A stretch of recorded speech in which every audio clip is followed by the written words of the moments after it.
I'd like to tell you about the strangest secret in the world. Not long ago, Albert Schweitzer, the great doctor and Nobel Prize winner, was being interviewed in London, and a reporter asked him, "Doctor, what's wrong with men today?" The great doctor was silent a moment, and then he said, "Men simply don't think." And it's about this that I want to talk with you. We live today in a golden age. This is an era that man has looked forward, dreamed of, and worked toward for thousands of years. But since it's here, we pretty well take it for granted. We in America are particularly fortunate to live in the richest land that ever existed on the face of the earth, a land of abundant opportunity for everyone. But do you know what happens? Let's take 100 men who start even at the age of 25. Do you have any idea what will happen to those men by the time they're 65?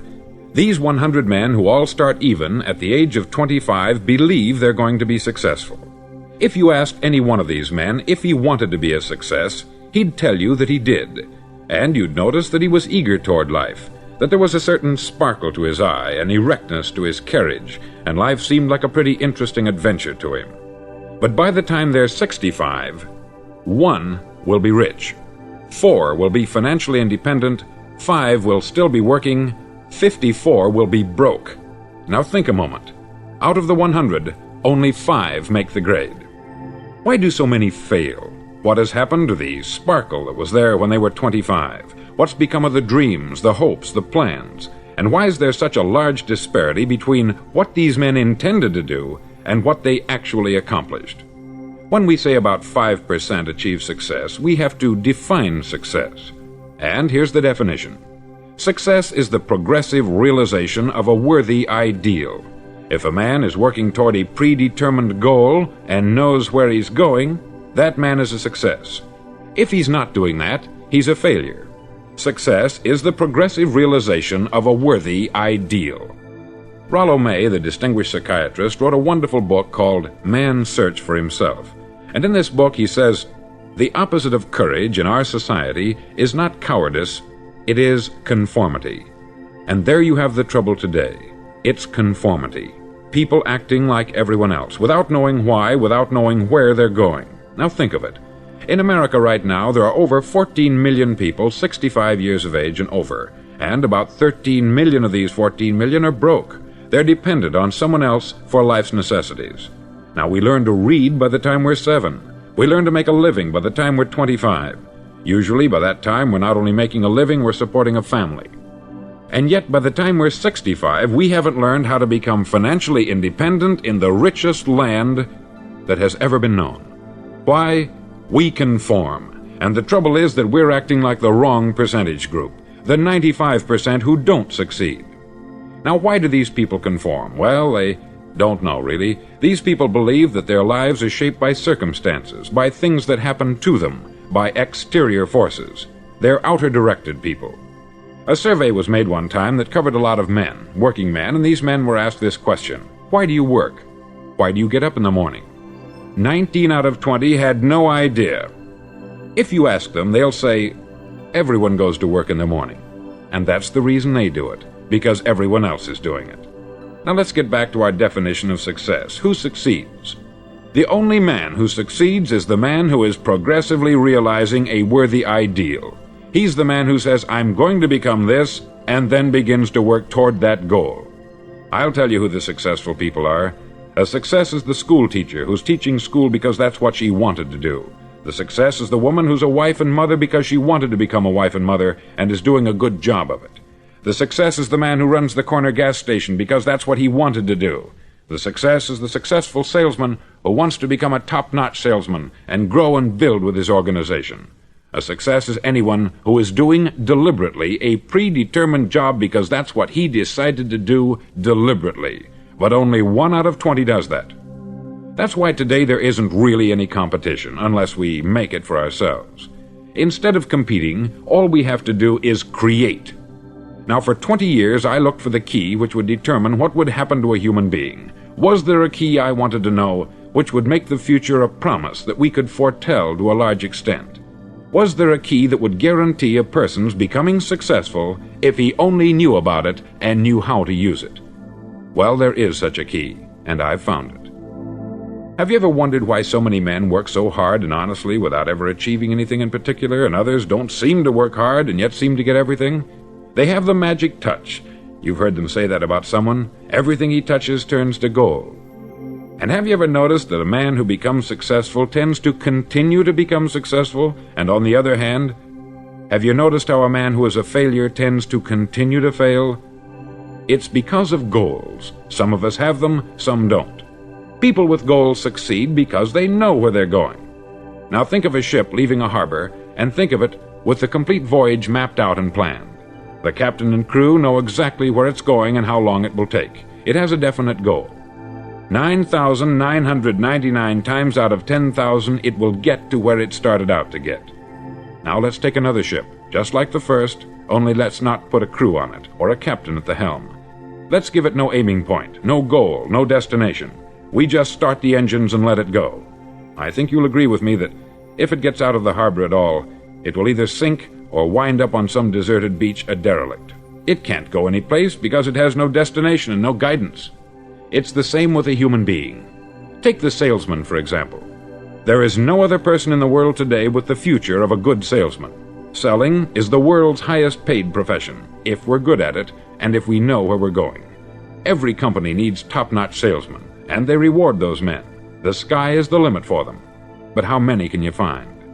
Someone once said, "The human race is fixed, not to prevent the strong from winning, but to prevent the weak from losing." The American economy today can be likened to a convoy in time of war. The entire economy is slowed down to protect its weakest link, just as the convoy had to go at the speed that would permit its slowest vessel to remain in formation. That's why it's so easy to make a living today. It takes no particular brains or talent to make a living and support a family today. So we have a plateau of so-called security, if that's what a person's looking for. But we do have to decide how high above this plateau we want to aim for. Now let's get back to the strangest secret in the world, the story that I wanted to tell you today. Why do men with goals succeed in life, and men without them fail? Well, let me tell you something which, if you really understand it, will alter your life immediately. If you understand completely what I'm going to tell you from this moment on, your life will never be the same again. You'll suddenly find that good luck just seems to be attracted to you. The things you want just seem to fall in line. And from now on, you won't have the problems, the worries, the gnawing lump of anxiety that perhaps you've experienced before. Doubt, fear, well, they'll be things of the past. Here's the key to success, and the key to failure. We become what we think about. Now let me say that again. We become what we think about. Throughout all history, the great wise men and teachers, philosophers and prophets have disagreed with one another on many different things. It is only on this one point that they are in complete and unanimous agreement. Listen to what Marcus Aurelius, the great Roman emperor, said. He said, "A man's life is what his thoughts make of it." Disraeli said this, "Everything comes if a man will only wait. I have brought myself by long meditation to the conviction that a human being with a settled purpose must accomplish it, and that nothing can resist a will that will stake even existence for its fulfillment." Ralph Waldo Emerson said this, "A man is what he thinks about all day long." William James said, "The greatest discovery of my generation is that human beings can alter their lives by altering their attitudes of mind." And he also said, "We need only in cold blood act as if the thing in question were real, and it will become infallibly real by growing into such a connection with our life that it will become real. It will become so knit with habit and emotion that our interest in it will be those which characterize belief." He also said this, "If you only care enough for a result, you will almost certainly attain it. If you wish to be rich, you will be rich. If you wish to be learned, you will be learned. If you wish to be good, you will be good. Only you must then really wish these things, and wish them exclusively, and not wish at the same time 100 other incompatible things just as strongly." In the Bible you read, in Mark 9:23, "If thou canst believe, all things are possible to him that believeth." Dr. Norman Vincent Peale said this, "This is one of the greatest laws in the universe. Fervently do I wish I had discovered it as a very young man. It dawned upon me much later in life, and I've found it to be one of the greatest, if not my greatest discovery, outside of my relationship to God. And the great law, briefly and simply stated, is that if you think in negative terms, you'll get negative results. If you think in positive terms, you will achieve positive results. That is the simple fact which is at the basis of an astonishing law of prosperity and success. In 3 words, believe and succeed. William Shakespeare put it this way: "Our doubts are traitors, and make us lose the good we oft might win, by fearing to attempt." George Bernard Shaw said, "People are always blaming their circumstances for what they are. I don't believe in circumstances. The people who get on in this world are the people who get up and look for the circumstances they want, and if they can't find them, make them." Well, it's pretty apparent, isn't it? And every person who discovered this for a while believed that he was the first one to work it out. We become what we think about. Now, it stands to reason that a person who's thinking about a concrete and worthwhile goal is going to reach it, because that's what he's thinking about. And we become what we think about. Conversely, the man who has no goal, who doesn't know where he's going, and whose thoughts must therefore be thoughts of confusion and anxiety and fear and worry, becomes what he thinks about. His life becomes one of frustration, fear, anxiety, and worry. And if he thinks about nothing, he becomes nothing. Now, how does it work? Why do we become what we think about? Well, I'll tell you how it works as far as we know. Now, to do this, I want to tell you about a situation that parallels the human mind. Suppose a farmer has some land, and it's good, fertile land. Now, the land gives the farmer a choice. He may plant in that land whatever he chooses. The land doesn't care. It's up to the farmer to make the decision. Now, remember, we're comparing the human mind with the land, because the mind, like the land, doesn't care what you plant in it. It will return what you plant, but it doesn't care what you plant. Now, let's say that the farmer has 2 seeds in his hand. One is a seed of corn, the other is nightshade, a deadly poison. He digs 2 little holes in the earth and he plants both seeds, one corn, the other nightshade. He covers up the holes, waters, and takes care of the land, and what will happen? Invariably, the land will return what is planted. As it's written in the Bible, "As ye sow, so shall ye reap." Remember, the land doesn't care. It will return poison in just as wonderful abundance as it will corn. So up come the 2 plants, one corn, one poison. Now, the human mind is far more fertile, far more incredible and mysterious than the land, but it works the same way. It doesn't care what we plant. Success, failure. A concrete, worthwhile goal, or confusion, misunderstanding, fear, anxiety, and so on. But what we plant, it will return to us. You see, the human mind is the last great unexplored continent on the earth. It contains riches beyond our wildest dreams. It will return anything we want to plant. Now, you might say, well, if that's true, why don't people use their minds more? Well, I think they've figured out an answer to that, too. Our mind comes as standard equipment at birth. It's free. And things that are given to us for nothing, we place little value on. Things that we pay money for, we value. The paradox is that exactly the reverse is true. Everything that's really worthwhile in life came to us free. Our mind, our soul, our body, our hopes, our dreams, our ambitions, our intelligence, our love of family and children and friends. All these priceless possessions are free, but the things that cost us money are actually very cheap and can be replaced at any time. A good man can be completely wiped out and make another fortune. He can do that several times. Even if our home burns down, we can rebuild it, but the things we got for nothing, we can never replace. The human mind isn't used merely because we take it for granted. Familiarity breeds contempt. It can do any kind of job we assign to it, but generally speaking, we use it for little jobs instead of big important ones. Universities have proved that most of us are operating on about 10% of our abilities. Decide now. What is it you want? Plant your goal in your mind. It's the most important decision you'll ever make in your entire life. Do you want to be an outstanding salesman, a better worker at your particular job? Do you want to go places in your company, in your community? All you've got to do is plant that seed in your mind. Care for it. Work steadily toward your goal, and it will become a reality. It not only will, there's no way that it cannot. You see, that is a law, like the laws of Sir Isaac Newton, the laws of gravity.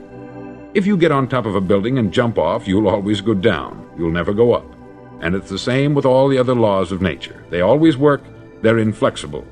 Think about your goal in a relaxed, positive way. Picture yourself in your mind's eye as having already achieved this goal. See yourself doing the things you will be doing when you've reached your goal. Ours has been called the phenobarbital age, the age of ulcers and nervous breakdowns. At a time when medical research has raised us to a new plateau of good health and longevity, far too many of us worry ourselves into an early grave trying to cope with things in our own little personal ways, without learning a few great laws that will take care of everything for us. These things we bring on ourselves through our habitual way of thinking. Every one of us is the sum total of his own thoughts. He is where he is because that is exactly where he really wants to be, whether he'll admit that or not. Each of us must live off the fruit of his thoughts in the future, because what you think today and tomorrow, next month and next year, will mold your life and determine your future. You're guided by your mind. I remember one time I was driving through Arizona and I saw one of those giant earth-moving machines roaring along the road at about 35 miles an hour with what looked like 20 tons of dirt in it, a tremendous, incredible machine, and there was a little man perched way up on top with the wheel in his hands guiding it. And as I drove along, I was struck by the similarity of that machine to the human mind. Just suppose you're sitting at the controls of such a vast source of energy. Are you going to sit back and fold your arms and let it run itself into a ditch? Or are you going to keep both hands firmly on the wheel and control and direct this power to a specific, worthwhile purpose? It's up to you. You're in the driver's seat. You see, the very law that gives us success is a two-edged sword. We must control our thinking. The same rule that can lead a man to a life of success, wealth, happiness, and all the things he's ever dreamed of for himself and his family, that very same law can lead him into the gutter. It's all in how he uses it, for good or for bad. This is the strangest secret in the world. Now, why do I say it's strange, and why do I call it a secret? Actually, it isn't a secret at all. It was first promulgated by some of the earliest wise men, and it appears again and again throughout the Bible. But very few people have learned it, understand it. That's why it's strange, and why, for some equally strange reason, it virtually remains a secret.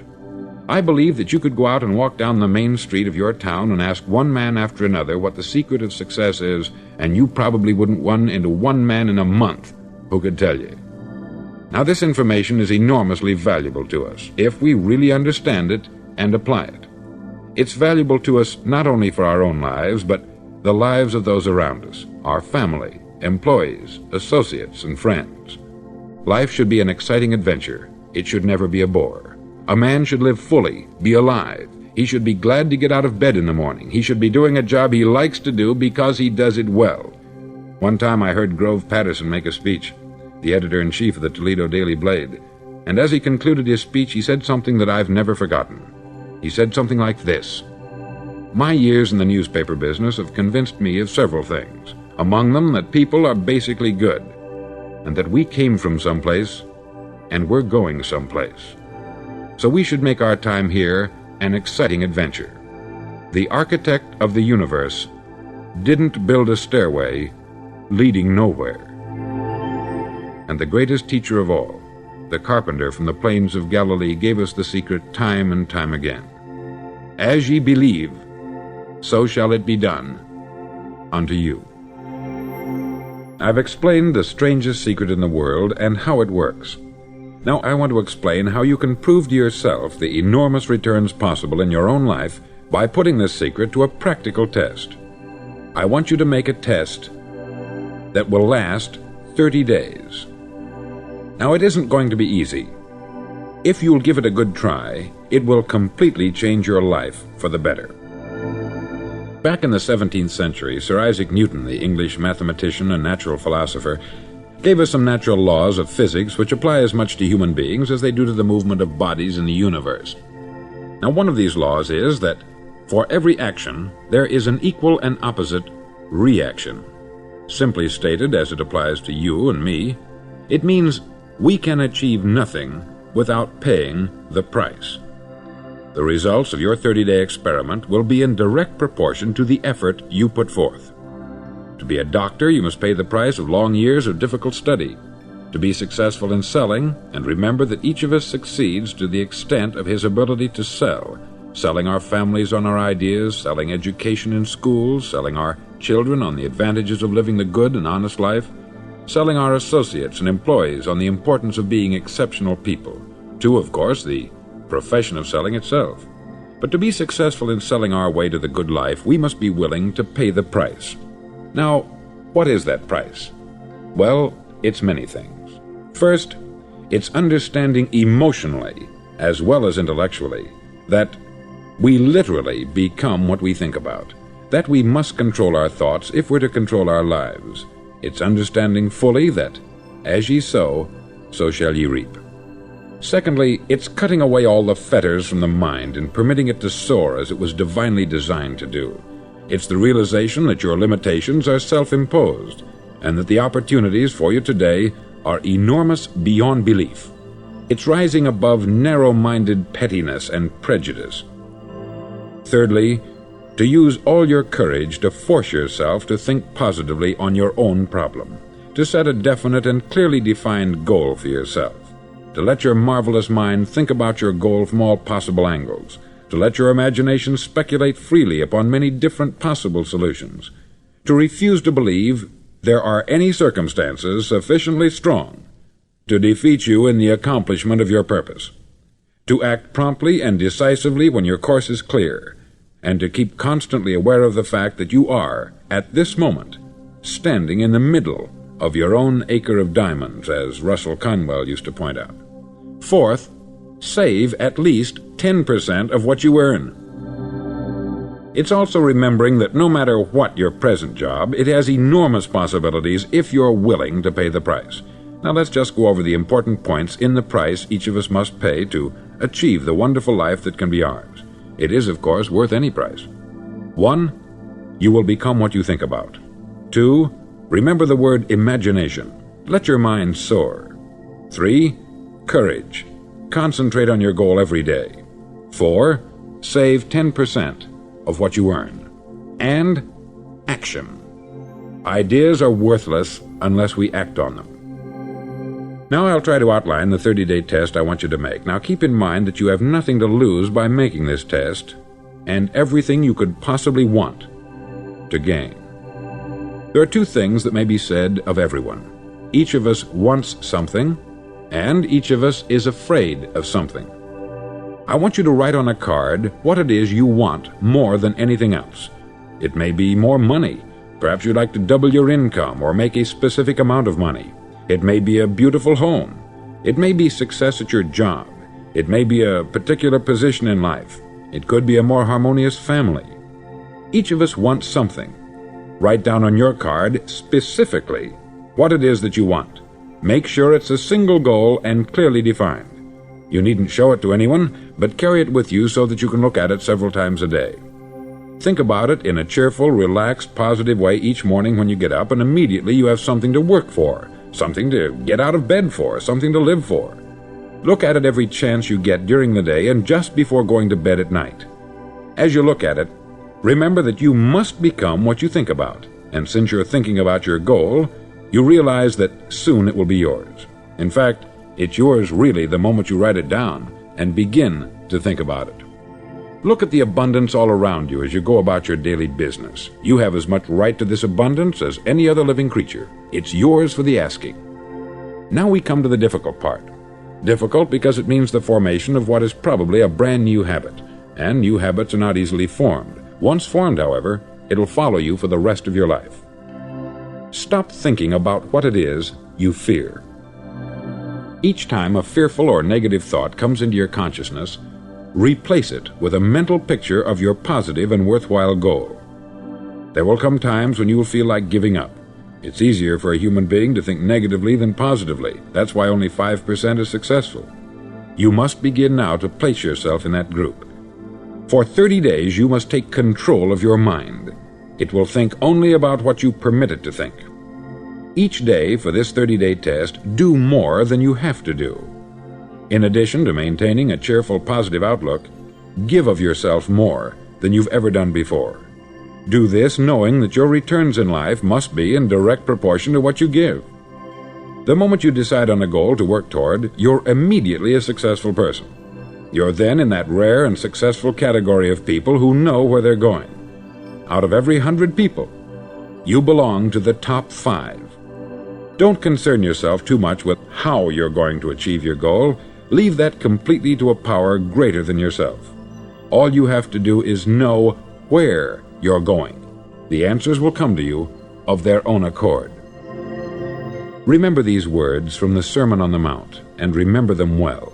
Keep them constantly before you this month of your test. Ask, and it shall be given you. Seek, and ye shall find. Knock, and it shall be opened unto you. For every one that asketh receiveth, and he that seeketh findeth, and to him that knocketh it shall be opened. It's as marvelous and as simple as that. In fact, it's so simple that in our seemingly complicated world it's difficult for an adult to understand that all he needs is a purpose and faith. For 30 days, do your best. If you're a salesman, go at it as you've never done before, not in hectic fashion, but with the calm, cheerful assurance that time well spent will give you the abundance in return you deserve and want. No matter what your job, do it as you've never done it before for 30 days. And if you've kept your goal before you every day, you'll wonder and marvel at this new life you've found. Dorothea Brand, outstanding editor and writer, discovered it for herself and tells about it in her fine book, Wake Up and Live.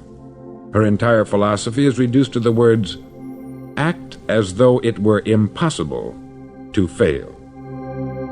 She made her own test with sincerity and faith, and her entire life was changed to one of overwhelming success. Now you make your test for 30 full days. Don't start your test until you've made up your mind to stick with it. You see, by being persistent, you're demonstrating faith. Persistence is simply another word for faith. If you didn't have faith, you would never persist. If you should fail during your first 30 days, by that I mean suddenly find yourself overwhelmed by negative thoughts, you've got to start over again from that point and go 30 more days. Gradually your new habit will form until you find yourself one of that wonderful minority to whom virtually nothing is impossible. Don't forget the card. It's vitally important as you begin this new way of living. On one side of the card, write your goal, whatever it may be. On the other side, write the words we've quoted from the Sermon on the Mount. Ask, and it shall be given you. Seek, and ye shall find. Knock, and it shall be opened unto you. Nothing great was ever accomplished without inspiration. See that during these crucial first 30 days, your own inspiration is kept at a peak. Above all, don't worry. Worry brings fear, and fear is crippling. The only thing that can cause you to worry during your test is trying to do it all yourself. Know that all you have to do is hold your goal before you. Everything else will take care of itself. Remember also to keep calm and cheerful. Don't let petty things annoy you and get you off course. Now, since making this test is difficult, some may say, well, why should I bother? Well, look at the alternative. No one wants to be a failure. No one really wants to be a mediocre individual. No one wants a life constantly filled with worry, fear, and frustration. Therefore, remember that you must reap that which you sow. If you sow negative thoughts, your life will be filled with negative things. If you sow positive thoughts, your life will be cheerful, successful, and positive. Now, gradually, you will have a tendency to forget what you've heard on this record. Play it often. Keep reminding yourself of what you must do to form this new habit.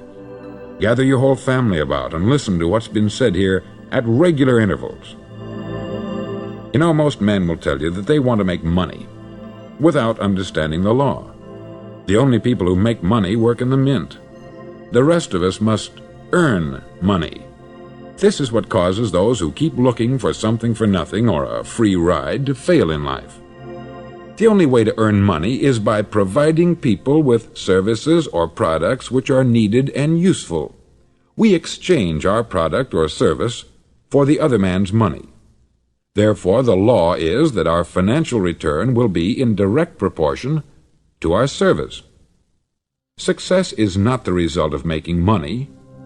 Making money is the result of success, and success is in direct proportion to our service. Most people have this law backwards.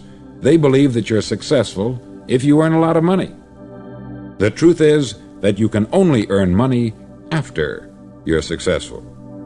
It's like the story of the man who sat in front of the stove and said to it, "Give me heat, and then I'll add the wood." How many men and women do you know, or do you suppose there are today, who take the same attitude toward life? There are millions. We've got to put the fuel in before we can expect heat. Likewise, we've got to be of service first before we can expect money. Don't concern yourself with the money. Be of service. Build, work, dream, create.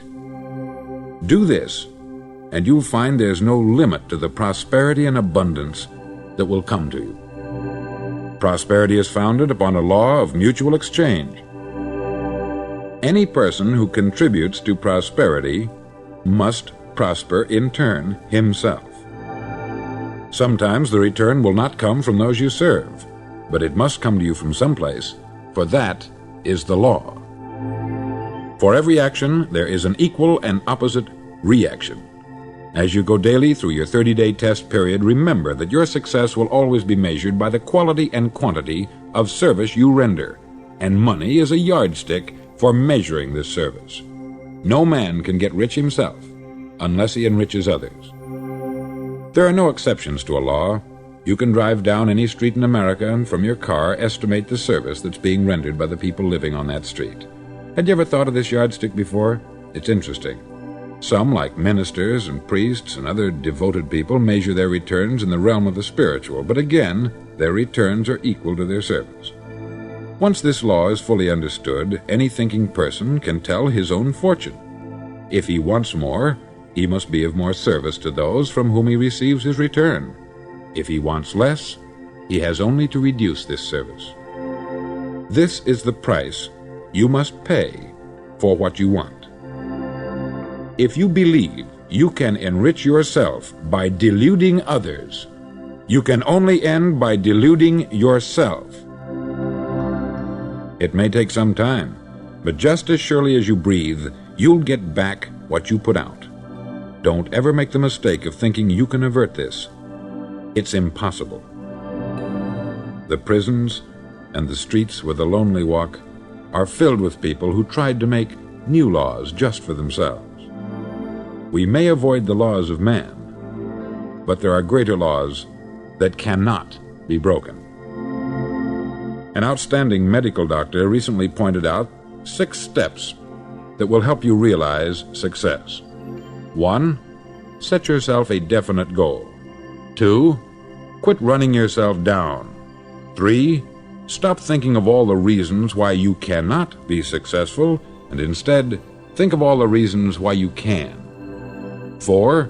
Trace your attitudes back through your childhood and try to discover where you first got the idea you couldn't be a success, if that's the way you've been thinking. 5. Change the image you have of yourself by writing out a description of the person you would like to be. And 6. Act the part of the successful person you have decided to become. The doctor who wrote those words is a noted West Coast psychiatrist, David Harold Fink, M.D. Do what all experts since the dawn of recorded history have told you you must do. Pay the price by becoming the person you want to become. It's not nearly as difficult as living unsuccessfully. Make your 30-day test. Then repeat it. Then repeat it again. Each time it will become more a part of you until you'll wonder how you could ever have lived any other way. Live this new way, and the floodgates of abundance will open and pour over you more riches than you may have dreamed existed. Money? Yes, lots of it. But what's more important, you'll have peace. You'll be in that wonderful minority who lead calm, cheerful, successful lives. Start today. You have nothing to lose, but you have a life to win.